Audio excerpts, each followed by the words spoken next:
Bismillahirrahmanirrahim. Assalamualaikum warahmatullahi wabarakatuh. Salam sejahtera bagi kita semuanya. Rekan-rekan, terima kasih.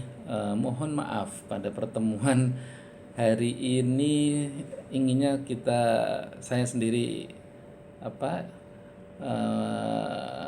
tatap muka ya melalui virtual Google Meet sebagaimana biasa.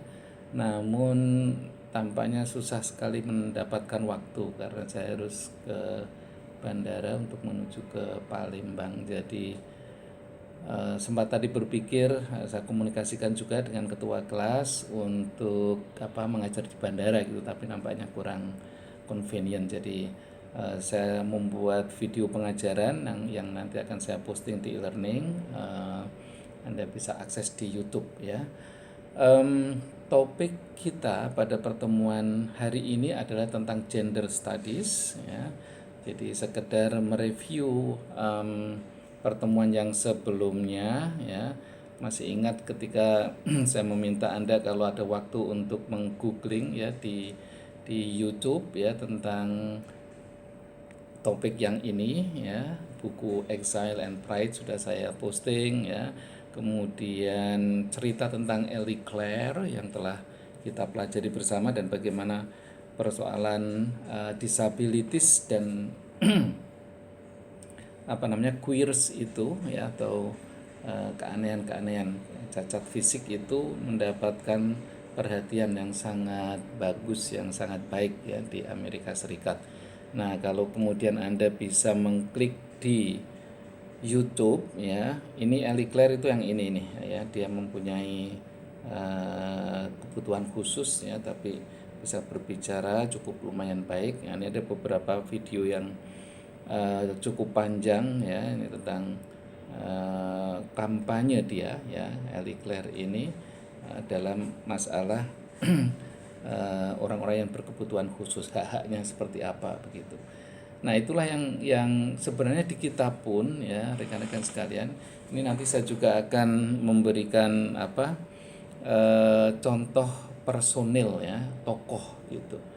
Jadi memang seharusnya seperti itu ya di dalam isu-isu hak asasi manusia khususnya ya, yang memang butuh perhatian khusus ya dari negara, dari pemerintah. Memang harus ada tokoh yang mensponsori yang betul-betul fokus gitu ya. Jadi untuk masalah disability ini di Amerika Serikat itu Ellie Clare ini. Nah, mohon maaf. Untuk topik kita pada hari ini adalah tentang gender studies ya, sudah saya berikan sedikit kemarin tentang introduction-nya. Ini juga ada tokoh ya yang memperjuangkan bahkan jauh ya sebelum euforia Amerika yang saat ini ya, sama juga sebenarnya dengan negara kita ya. Jadi kita mengenal bahkan pahlawan-pahlawan yang legendaris ya, seperti R.A. Kartini, Dewi Sartika, Cut Nyak-Dien ya, ada beberapa lagi itu tokoh perempuan yang betul-betul berjuang ya. Mungkin pada saat itu ya dalam sejarah kita ya dengan tokoh-tokoh tadi itu tidak ada istilah gender, tapi itulah substansinya. Di Amerika ada orang yang namanya ini ya, Sojourner Truth ya. Jadi namanya itu memang Sojourner Truth ya. Nah, ini juga ceritanya sama dengan apa yang diperjuangkan R.A. Kartini, Dewi Sartika, Cut Nyak-Dien gitu.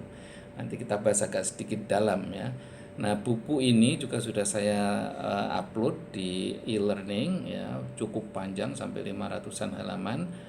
Nanti kita bisa sedikit ambil poin-poinnya ya, di mana perjuangan-perjuangan seorang Truth ini ya, Sojourner Truth ini itu merefleksikan itu ya tuntutan-tuntutan gender ya, yang seharusnya kaum perempuan itu ya, kaum perempuan di Amerika pada saat itu juga miliki seperti itu.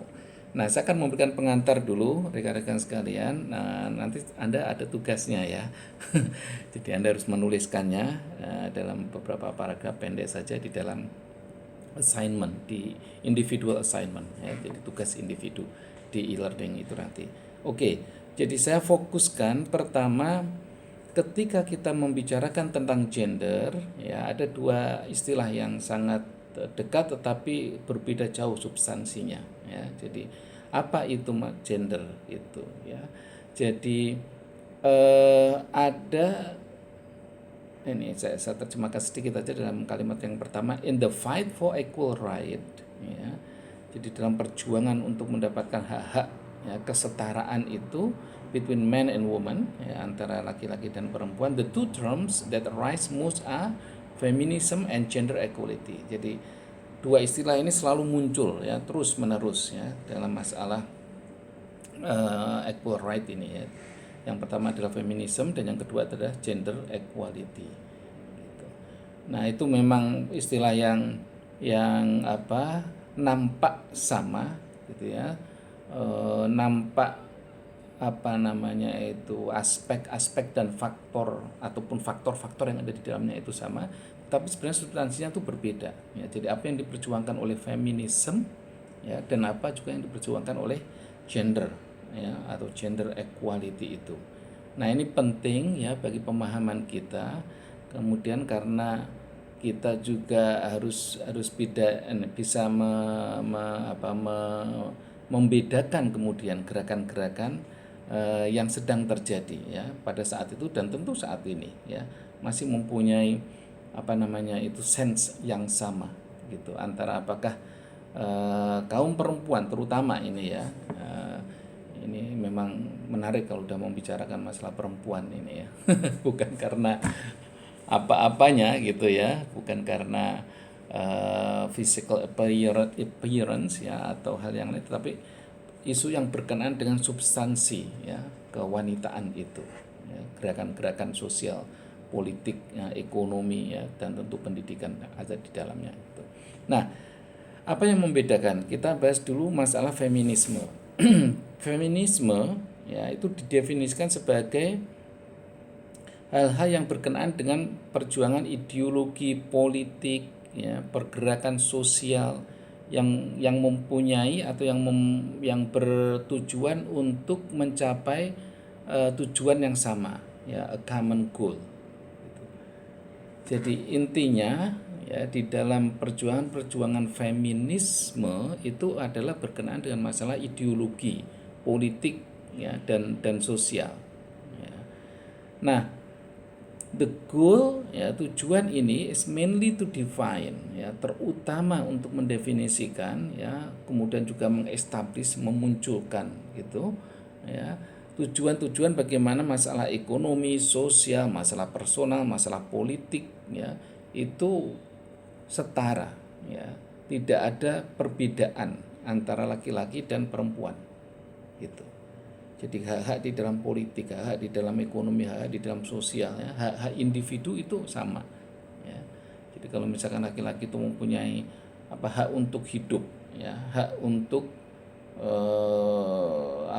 sebagai direktur misalnya dalam bidang itu ekonomi, sebagai komisaris atau yang lain-lain posisi di dalam masalah ekonomi, perempuan pun harus mempunyai hak yang sama. Di dalam politik, ya, misalkan menjadi ketua partai atau menjadi politisi yang handal atau apapun, ya, itu juga perempuan harus mempunyai hak yang sama. Nah, perjuangan menuju ke arah persamaan itu, ya, persamaan dalam masalah ideologi politik sosial ekonomi itu, ya, termasuk pendidikan di dalamnya tentu, ya, itu adalah gerakan-gerakan feminisme, ya, bukan gerakan gender. Jadi feminisme itu lebih kepada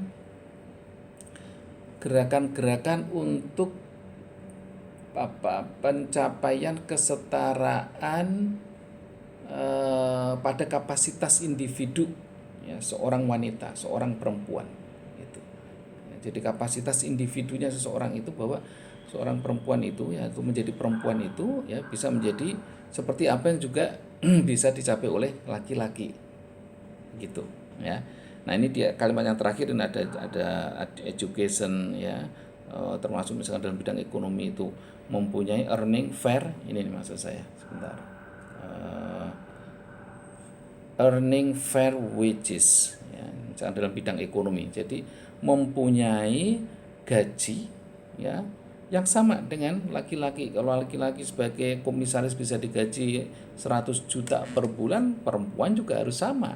Ya, bukan karena kemudian perempuan dia mendapatkan 75 juta misalkan. Ya, itu tidak bisa. Ya. Dan itu perlu diperjuangkan. Nah, perjuangan seperti ini, ya, ini ada banyak contoh yang lain gitu ya. Nah, ini disebut dengan feminisme. Ya, jadi nanti akan akan ada perbedaannya antara feminisme dengan gender. Ya, jadi kita harus memahami itu ya sebagai scholar, ya, sebagai seorang yang mempelajarinya itu. Jadi jangan kemudian kita mempunyai konsepsi yang sama. Oh sama feminisme dan gender itu, no it's different. Ya. Oke, lalu bagaimana dengan gender? Ya. Gender atau gender equality ya, jadi lengkap ininya istilahnya itu memang ini ya, persamaan atau kesetaraan, bukan persamaan, saya kira yang paling tepat itu kesetaraan gender ya. Refer to a state ya, lebih merujuk pada sebuah pernyataan where, di mana certain right ya, hak-hak tertentu ya, freedom, kebebasan, and opportunities ya, dan kesempatan-kesempatan are not affected by gender ya, itu tidak dipengaruhi oleh masalah gender ya, atau masalah seksual itu tadi, apakah dia perempuan ataukah dia laki-laki ya. Jadi apa namanya itu, hak yang dipunyai ya oleh setiap insan, kebebasan yang dipunyai oleh setiap insan, kesempatan ya, yang dipunyai oleh setiap insan itu sama ya. Kemudian kalau Anda bertanya, terus apa tadi Pak yang membedakan dengan feminisme? Tadi sudah saya katakan kalau feminisme itu lebih pada perjuangan peningkatan kapasitas individu ya, being a woman ya, menjadi seorang perempuan ya. Itu adalah feminisme. Tetapi kalau gender itu lebih pada kapasitas institusi ya, termasuk negara. Artinya negara harus memberikan hak yang sama. Negara harus memberikan kebebasan yang sama, baik itu perempuan maupun laki-laki. Ya, pemerintah atau negara atau komunitas ya, tergantung dari level ininya, level institusinya, juga harus memberikan kesempatan yang sama, baik itu pada perempuan maupun pada laki-laki. Itulah perjuangan gender gitu. Dua-duanya perlu perjuangan, baik feminisme atau gender equality memang perlu perjuangan, tetapi arahnya yang berbeda ya.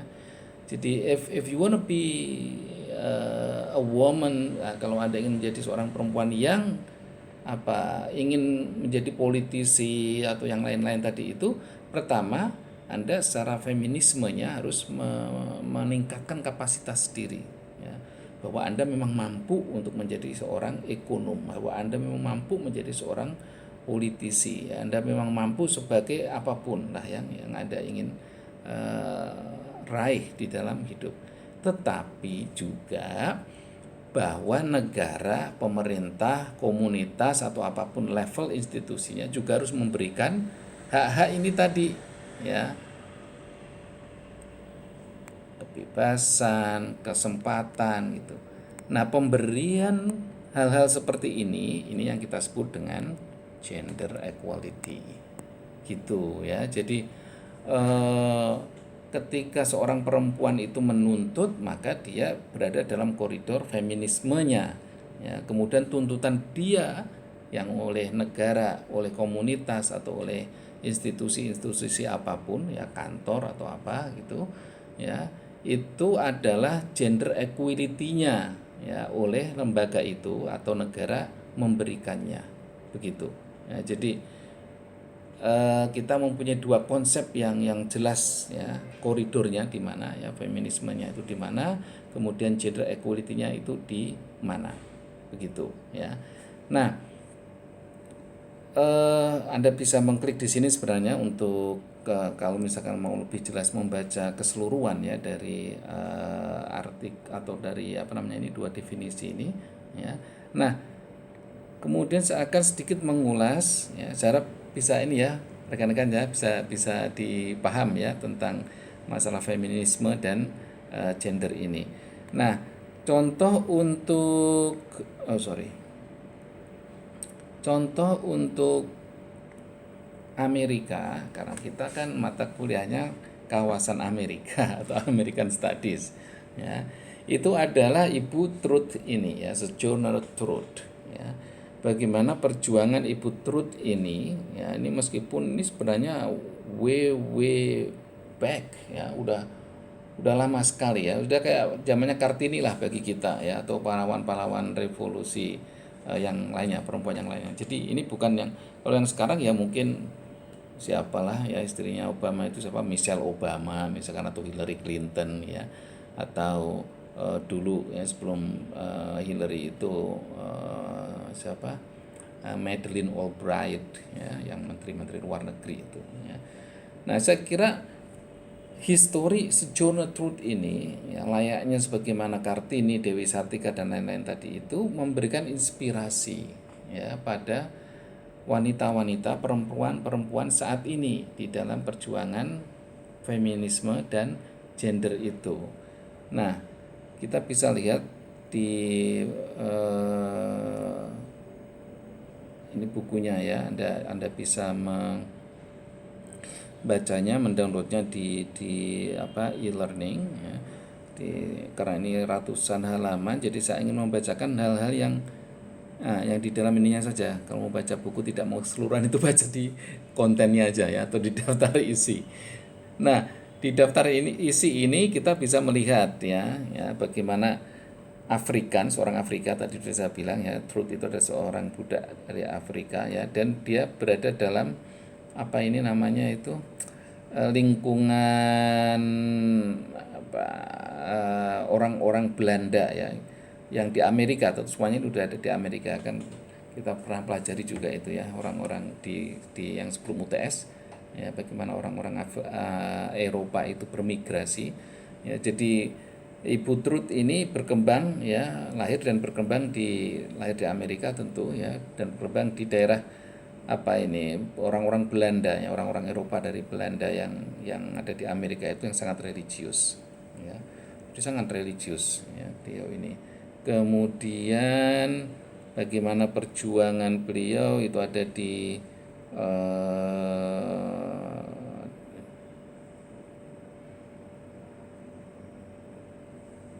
bab ini kalau nggak salah, ya, bab 3 ini, ya. Jadi bagaimana perjuangan feminisme dan gender beliau itu ada di bab 3 ini, ya. Jadi bagaimana anti slavery, ya, anti perbudakannya itu dia perjuangkan, ya. Jadi kan memang rata-rata kalau masalah apa atau isu perbudakan itu kan selalu perempuan yang menjadi korban, ya. Meskipun laki-laki juga ada, tetapi nggak terlalu menjadi mainstream gitu. Nah, bagaimana Ibu Truth ini, ya, berjuang untuk melawan anti perbudakan, ya. Jadi tentu itu tadi sudah saya sampaikan, waktu yang begitu lama, ya, sebelum Amerika pada saat ini. Nah, kemudian ada di beberapa chapter lain, ya. Jadi ini seperti kayak cerpen gitu, ya, cerita di buku ini. Jadi bagaimana the spirit call me there. Jadi itu bagaimana spirit itu, ya, atau semangat, ya, yang dari dalam itu, ya, memanggil Ibu Sojourner Truth ini, ya, berada di sana itu maksudnya di isu masalah anti slavery ini gitu. Kemudian ada, jadi ini bahasanya seperti bahasa cerpen, tetapi kemudian dikompil menjadi sebuah buku. Nah, buku ini menjelaskan tentang bagaimana perjuangan seorang ibu, ya, yang bernama Sojourner Truth ini, ya, yang aslinya adalah bapak ibunya, ya, keturunan dari Afrika, dan bagaimana di masa-masa itu, di masa-masa Amerika masih ada perbudakan itu, ya, Ibu Truth ini berjuang, ya, untuk melawan masalah perbudakan itu. Jadi gitu, ya, teman-teman sekalian, semoga bisa dipaham apa yang menjadi topik perbincangan kita pada pertemuan hari ini. Sekali lagi saya mohon maaf karena kita akhirnya mempunyai kelas asinkronus. Jadi nanti saya akan posting di YouTube link yang nanti Anda bisa akses, dan kemudian Anda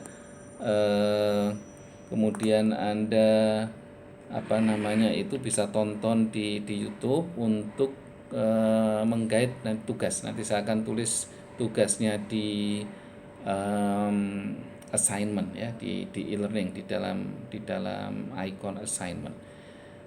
Oke, jadi begitu saja, saya tidak perlu mengulang kembali ya. Ini sebenarnya cukup sederhana tetapi sangat substansial ya, sehingga kita betul-betul sebagai seorang scholar ya, sebagai mahasiswa, terutama mahasiswa HI, isu ini akan terus sangat bergulir ya, dan tentu akan menjadi isu-isu yang sangat mainstream ya bagi kelompok perempuan ya. Namun sebagai laki-laki ya tentu harus mendukung ya, karena ini adalah sebuah hak ya, yang tidak hanya sebagai hak di dalam apa namanya istilahnya itu ya,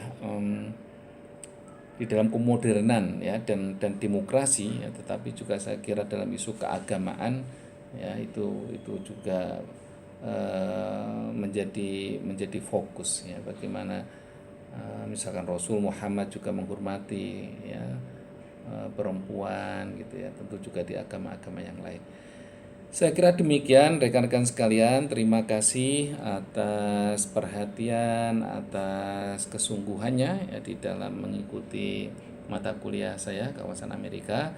Sekali lagi saya mengharapkan Anda visit your e-learning ya, and then read carefully there and then do the assignment that I will be posting ya. Jadi nanti silakan dikerjakan tugasnya, tugas individu. Deadline-nya tentu sehari sebelum kita belajar lagi minggu depan ya, sehingga saya bisa membacanya dan bisa memberikan komentar. Demikian saya akhiri. Assalamualaikum warahmatullahi wabarakatuh.